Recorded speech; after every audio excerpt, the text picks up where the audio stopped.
Okay, Josh, welcome to my kitchen. Yeah, it's a beautiful kitchen. Yeah, it doesn't get used very often.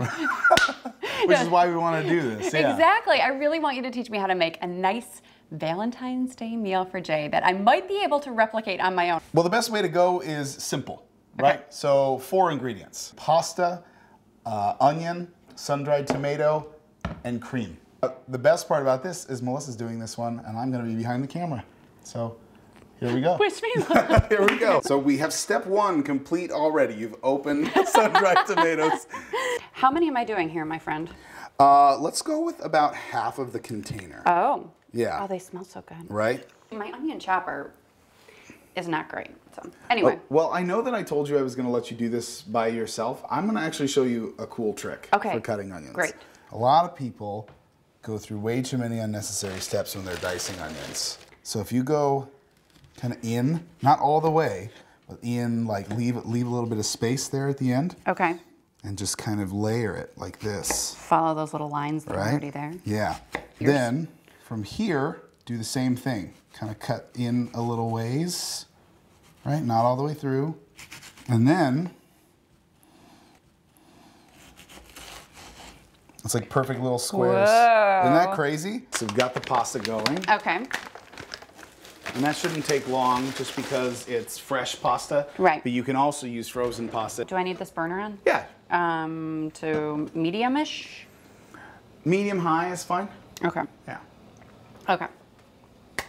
And then once it's nervous? Yeah. Well, but so far it's been pretty easy, right? So let them brown, don't touch them? Well, you can keep stirring them as you go along. Okay. It's a little char, but they're not burnt. You add the char onions. is a really nice word for burning. But it's not burnt yet. Okay. It's too early to fail at this. Oh, that smells good. Right? What we're looking for is that the onions have started to get a little translucent. Clear.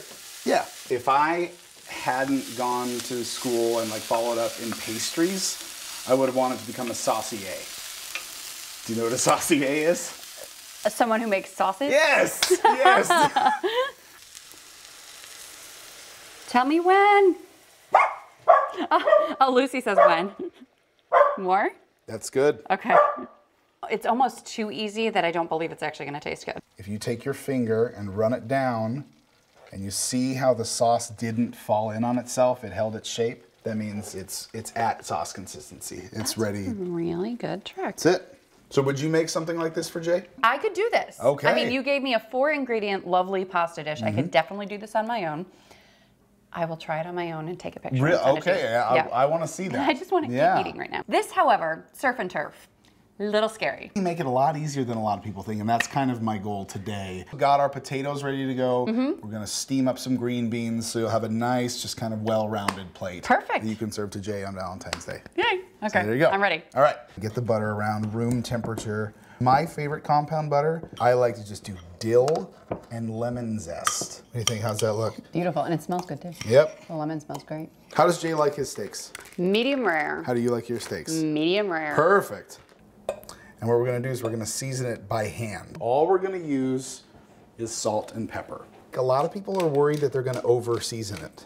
That's really hard to do. In school they taught us to season with one hand and toss everything with the other. I've clearly forgot that because now I'm washing my hands unnecessarily. You want to be able to feel that kind of gristle, like sandpapery feeling across the whole thing. So when you get these lobster tails, you wanna use shears like this to cut through the top part of the shell. You're also gonna go through here and try to separate the meat. See what I mean here? You can just push the meat up through. It does take a little bit of time, but it's not like I'm doing anything that's super advanced here. I'm just making sure to take my time. This is for a really nice presentation. Wait, before you do this one, can I Oh, you're adventurous. Okay, she's feeling adventurous. Go right ahead. Yeah. Okay. Yeah. Shoot. Oh gosh, Jay's gonna be eating shell. Still looks pretty good. Did What do you take the think? whole thing out? Oh no, it's still attached? Yeah, it's still attached. How about that? You want to get this sear for about 1.5 minutes on each side.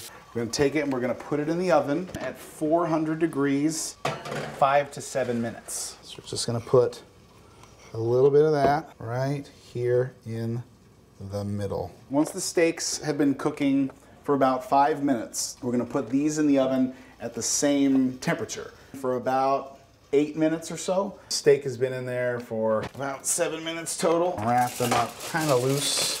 And now the moment of truth. Oh, look at that. Isn't that beautiful? Looks gorgeous. Yeah. Everything timed out properly. I think that I can possibly do this. Good. And this will certainly impress any Valentine. Well, I know you want to see if that steak is medium rare. Beautiful. And for a thick steak. My biggest takeaway is that simple is better. And the timing is always what makes me nervous. That my steak is going to be done and the lobster's not, or vice versa. Lucy's ready to eat too.